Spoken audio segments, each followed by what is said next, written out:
Alors pour commencer cette vidéo, vous savez peut-être qu'au Japon, il y a plein de boissons un petit peu, il y a plein de distributeurs en fait, il y a plein de distributeurs de boissons.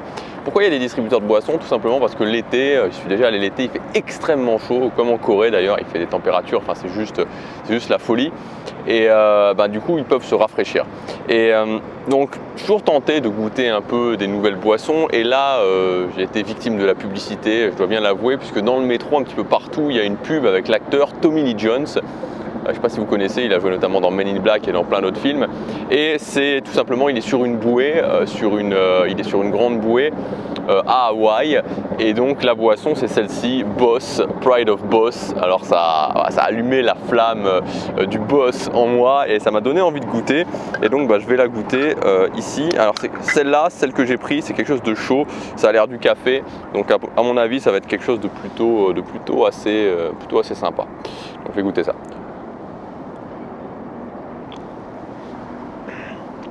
Oh, c'est super bon, ouais, franchement c'est super bon. Donc voilà, si vous venez au Japon et que vous sentez l'âme d'un boss qui est sur sa bouée à Hawaï, vous pouvez boire ça. Il y en a plusieurs autres, j'en goûterai sûrement d'autres.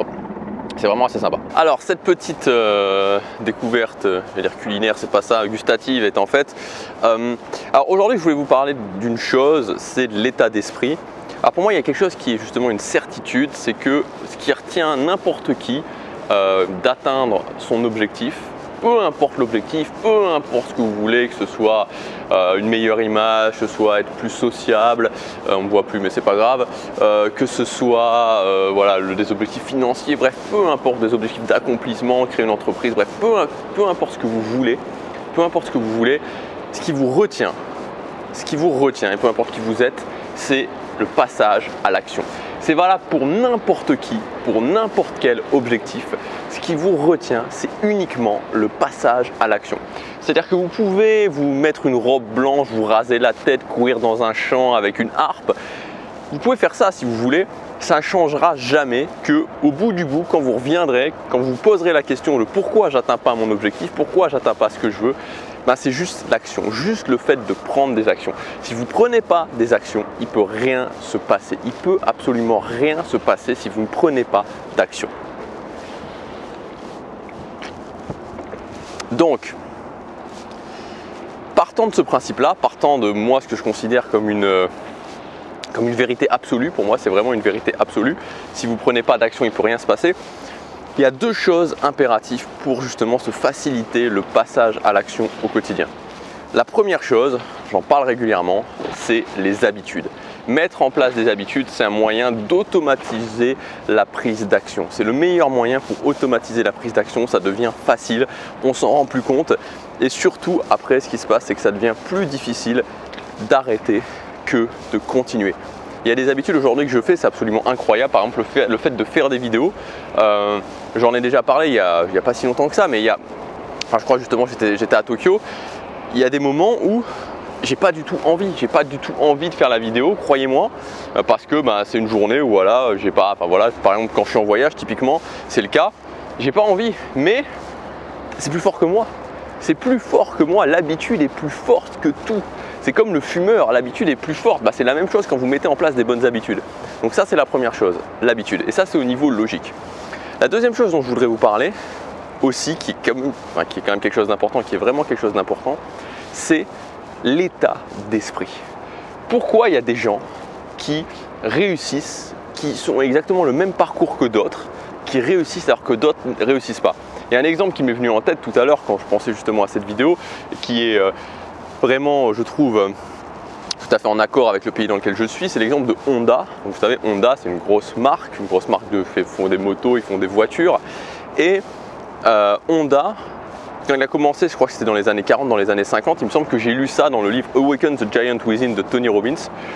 Quand il a commencé justement, je crois qu'il a eu des échecs, je ne sais plus combien d'échecs, il a eu énormément d'échecs, son entreprise a été bombardée aussi, je crois pendant la Seconde Guerre mondiale, tout a été détruit, je ne sais pas combien de fois. Et pourtant, il est continuellement revenu à la charge, jusqu'à temps que ça réussisse. Et ça, c'est la vérité. Quand vous revenez continuellement à la charge, peu importe, vous allez finir par réussir. C'est-à-dire que sur une durée suffisamment longue, Parfois ça peut être 1 an, parfois 2 ans, parfois 10 ans, mais sur une durée suffisamment longue, vous allez obligatoirement réussir. Pourquoi il y a des gens qui vont être là et qui vont se dire « Ah mince, j'y arriverai jamais, je suis qu'une merde, j'ai pas de chance, j'ai pas les bons parents, il y a le gouvernement, il fait pas beau, je suis pas au bon endroit, je suis pas assez grand, je suis pas assez petit, etc. etc. » Pourquoi il y a des gens qui sont abattus, constamment abattus et qui forcément n'y arrivent pas?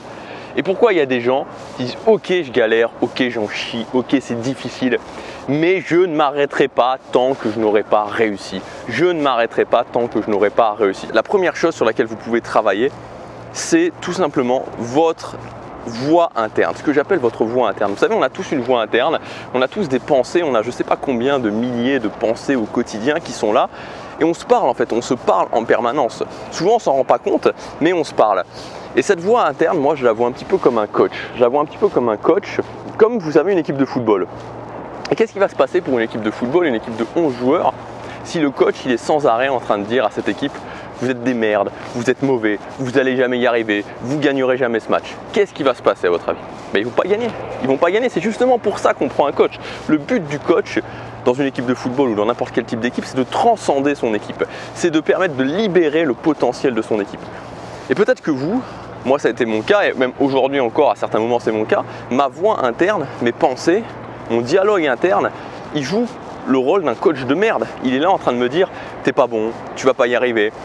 Moi j'ai souvent noté, voilà, à certains moments où je suis négatif, où je commence à m'énerver, je m'énerve contre quelqu'un. Et j'en avais parlé aussi dans une autre vidéo, j'ai plus la responsabilité, je prends plus la responsabilité des choses et je commence à passer en mode problème plutôt qu'en mode solution. Et à ce moment-là, le but, c'est de se dire ok, mais attends, mais qu'est-ce que je suis en train de me dire là? Qu'est-ce que je suis en train de me dire? Et de switcher, d'arrêter, de se dire ok, là je suis en train de faire de la merde, là je suis en train de me dire de la merde, là je suis, ma voix interne c'est un coach de merde.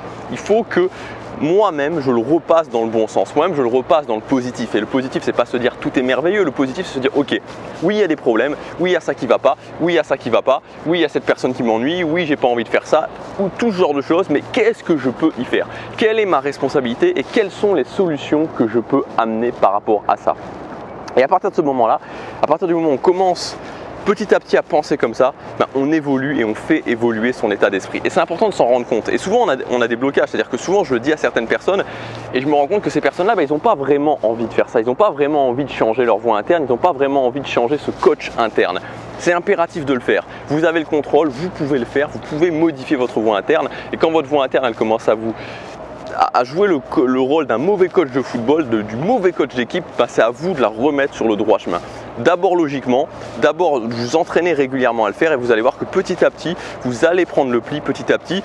Et moi, c'est ce qui m'arrive régulièrement. Je me dis, mais mince, qu'est-ce que tu es en train de te dire là? Qu'est-ce que tu es en train de te dire? Tu es en train de te dire un tas de merde. Tu es en train de te dire un tas de merde. Alors ça suffit, tu te remets en mode solution, tu repenses à des solutions, tu te remets dans l'action et tu arrêtes de brasser du vent, de brasser des pensées strictement pour rien. Donc pour passer justement en mode action, première chose, essayez de vous en rendre compte, essayez de vous dire, ok, quand je suis en mode négatif, quand je suis en train de mal me parler, quand je suis en train de me dire que je vais jamais y arriver, que je suis une merde, que j'ai plein de problèmes, que la vie est difficile, que c'est la faute de Pierre, Paul, Jacques, etc. Je me dis moi-même, ok, stop. La première chose que vous pouvez faire avant même de commencer à essayer de vous dire des choses positives, de vous mettre en mode solution, de vous dire juste ok, stop, j'arrête de me raconter des conneries, j'arrête de me dire des choses négatives, j'arrête. Premièrement, c'est stop. Et la deuxième chose, pour aller un petit peu plus loin, que vous pouvez faire, c'est de repérer les moments où cette voix elle tourne beaucoup dans votre tête, où ce coach il joue le rôle d'un mauvais coach dans votre tête. Moi, ce que j'avais noté pour moi, et c'est le cas pour la plupart des gens en général, c'est le matin au lever, le soir au moment de s'endormir. Donc c'est les moments précis où c'est très bien de mettre en place des rituels. On en a déjà parlé des rituels du matin, des rituels du soir, j'ai sorti des formations à ce sujet-là. Des rituels qui vont permettre justement d'automatiser en fait le positif, d'automatiser les bonnes pensées dans votre tête dans ces moments très précis où on est souvent à la limite entre le conscient et l'inconscient, dans ces moments précis où c'est précisément les très bons moments pour se rentrer des bonnes choses dans le cerveau. Voilà ce que je voulais vous dire dans cette vidéo. Oui, les habitudes c'est très utile, oui les habitudes c'est indispensable, mais l'état d'esprit, le fait d'être capable de se dire des bonnes choses qui vont me permettre de revenir continuellement à la charge, de continuer sur la durée, c'est aussi extrêmement important. Si vous voulez aller plus loin, vous pouvez en cliquant sur l'image juste ici, télécharger ma formation gratuite d'1 heure sur le fait de mettre en place et de tenir ces habitudes dans la durée. Je vous dis à demain, passez à l'action chaque jour 30.